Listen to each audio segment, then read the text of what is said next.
belajar serius biar dapat HP baru, padahal targetmu kan tidak ke situ. Tidak apa-apalah kamu mikir HP baru, yang penting kamu belajar beneran dan nanti pinter. Tidak apa-apalah kamu mikir pahala yang berlipat-lipat, insya Allah nanti dikasih kok memang sama Allah. Tapi yang lebih penting lagi, jiwamu terbentuk jadi orang baik. Itu bukti sayangnya Allah.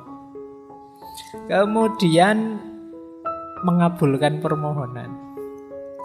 Jadi Allah sendiri yang bilang, mintalah, aku kabulkan. Saya tidak tahu teman-teman di sini masih aktif berdoa atau tidak. Atau doanya formalitas. Sudah terlanjur apal ya, doa itu aja sejak dulu ya itu saja. Padahal kamu juga tidak tahu maksudnya apa.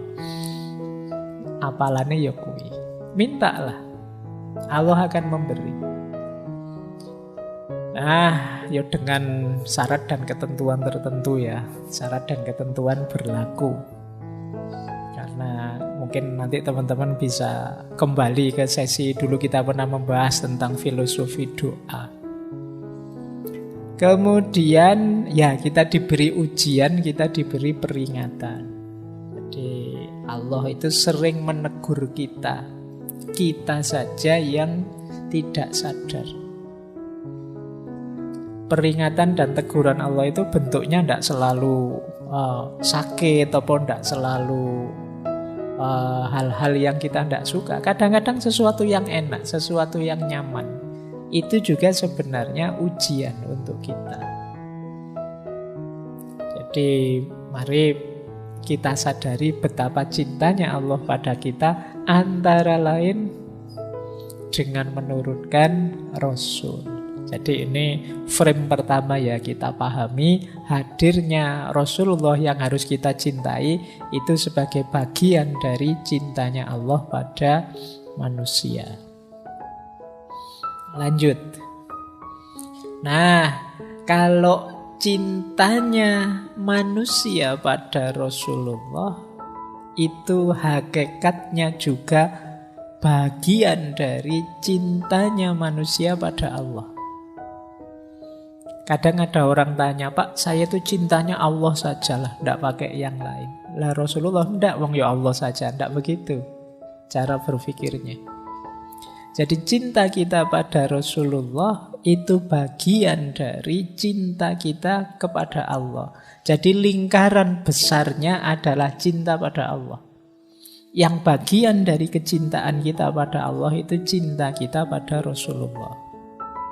Nah itu kategori-kategori cinta. Kalau teman-teman membaca kitab-kitabnya Imam Ghazali, ada istilah mahabbatullah, ada istilah mahabbatu ma yuhibbuhullah, ada istilah mahabbah fillah, dan ada istilah mahabbah lillah.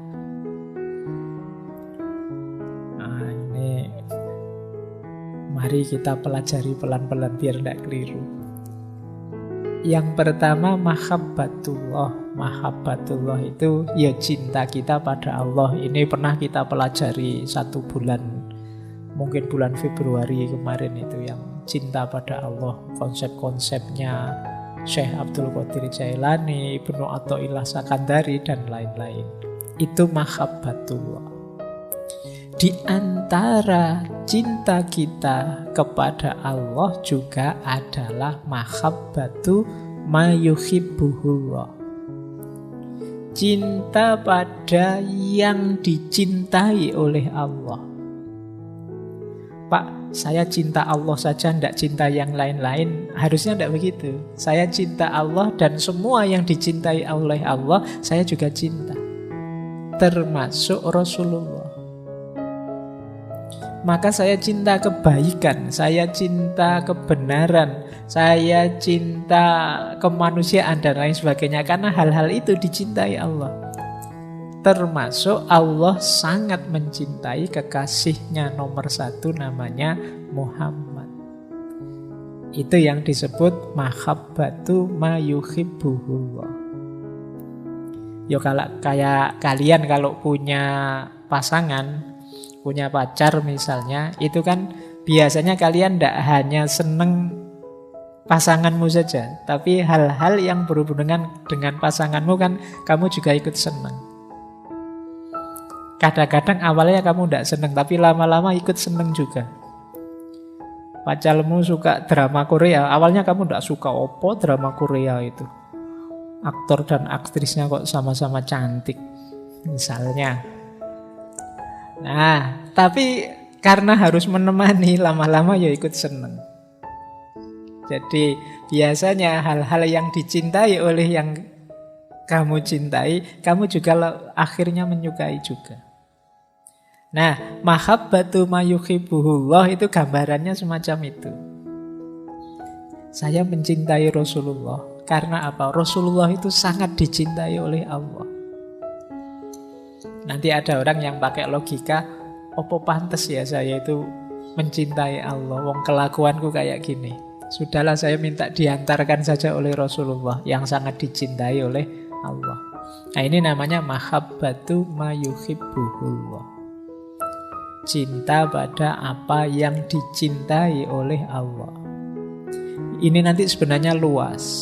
Termasuk mungkin kita menyayangi sesama, menyayangi alam semesta, semua makhluknya Allah. Itu kan termasuk ma yuhibbuhullah. Apa yang dicintai oleh Allah. Oke, berarti memang perilaku-perilaku, sikap, pikiran yang isinya kebencian-kebencian terhadap makhluk Allah apapun dan manapun, kita harus hati-hati. Karena tentunya Allah sebagai pencipta mencintai ciptaannya yang mana saja. Jangan sampai kebencian kita pada makhluknya Allah yang mana saja membuat Allah murka. Karena betapapun semua makhluk ya ciptaannya Allah. Oke, baik. Itu yang kedua ya. Kalau mahabbah fillah itu mencintai Allah ya di jalan Allah. Itu mahabbah fillah. Itu kan kadang-kadang teman-teman kan sekarang banyak yang pakai kalimat ikhwani fillah. Fillah itu berarti memang di jalannya Allah. Kalau mahabbah lillah itu mencintai Allah dalam hal-hal yang mungkin ini sebenarnya tidak letterlek jalannya Allah, tapi bisa mengantarkan kita pada Allah. Misalnya